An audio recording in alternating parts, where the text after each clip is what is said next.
Participants, we have one more intervention from the audience by high-skilled expert in decolonization matters and human rights, our Honorable Member of Parliament, Ms. Parvana Valiyeva.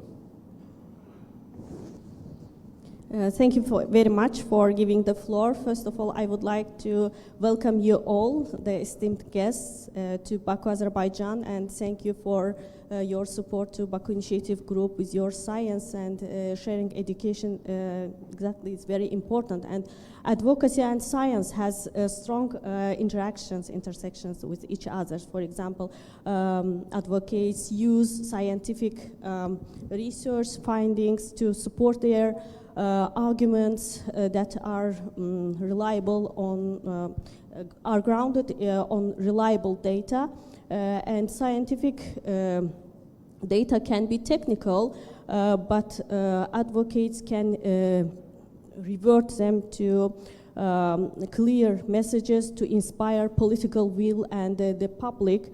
Also, scientists can frame their findings in the ways that are more relevant and actionable for the policymakers, decision makers, and for the public. But sometimes scientific findings can be distorted, manipulated, that intends to mislead the public. Let me tell you how.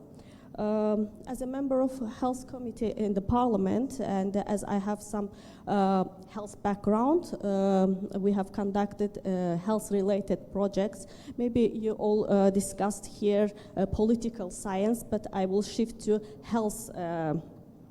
Health policy, health research system, and health systems. If we want an effective and quality health system, then we need some indicators, to focus on some indicators that are defined by global health actors, standards, for example, by WHO, by UN institutions, by any international organizations on health, NGOs, and etc. Then we adopt them to our national health programs, health systems. These indicators include distribution of health budget adequately among populations' health needs, then mother and child mortality rate, the number of health facilities, number of hospital beds, disease outbreaks,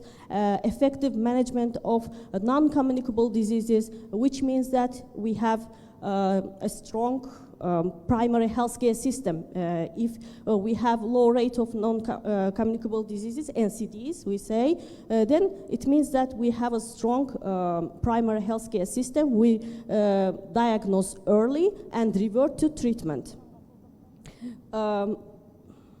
French Polynesia, which has the highest age standardized cancer incidence and age standardized mortality, cancer mortality rate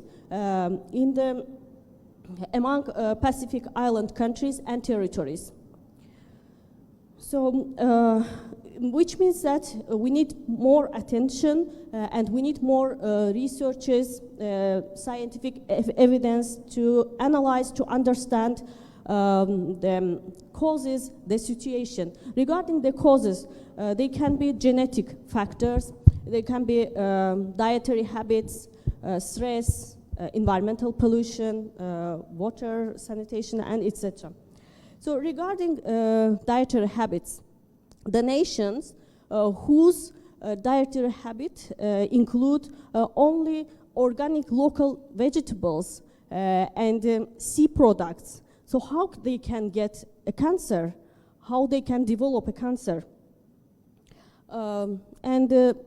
Related to environmental pollution, from 1966 to 1996, France conducted up to 200 nuclear tests in the atolls of French Polynesia, including 44 above ground nuclear tests. It is atmospheric nuclear tests.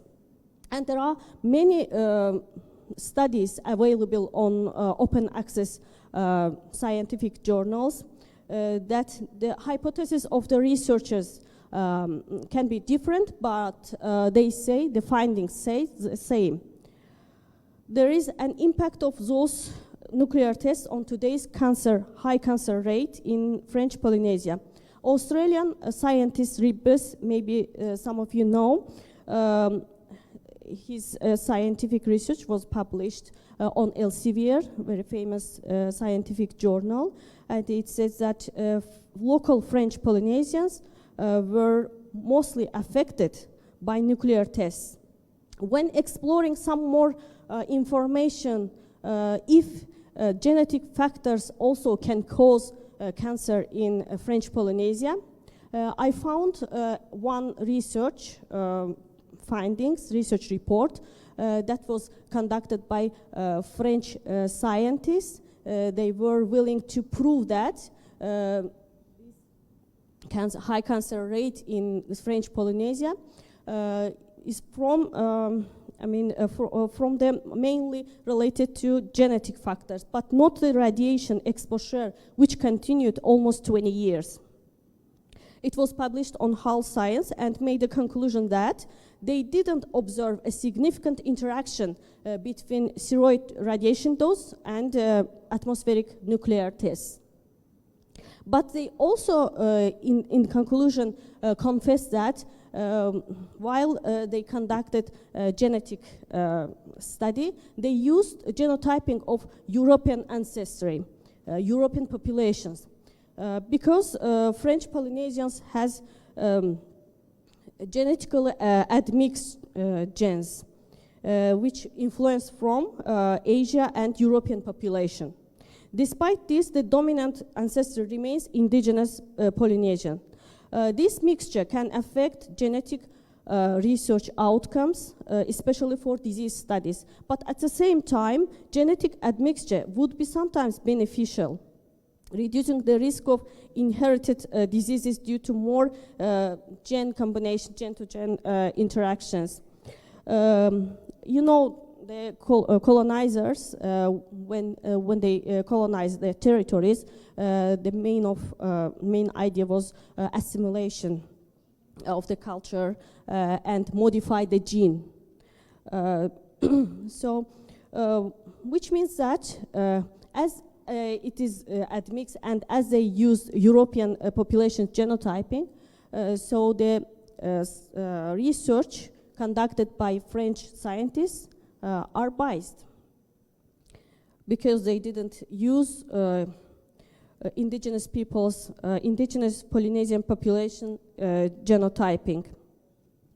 Such a prevalence, high prevalence, cannot be caused by genetic factors, again shifts the blame to nuclear tests.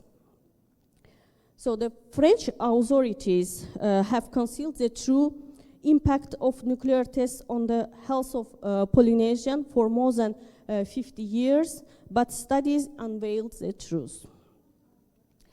In conclusion, I would like to say that the science should be independent, must be independent, not reflect any conflict of interest. I would like to suggest that we have a strong health researchers in our country.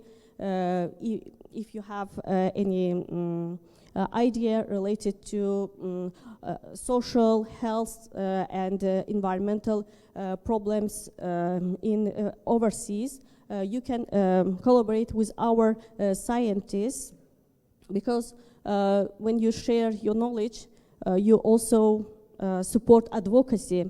World needs more data. Sometimes they are available, but they are not public.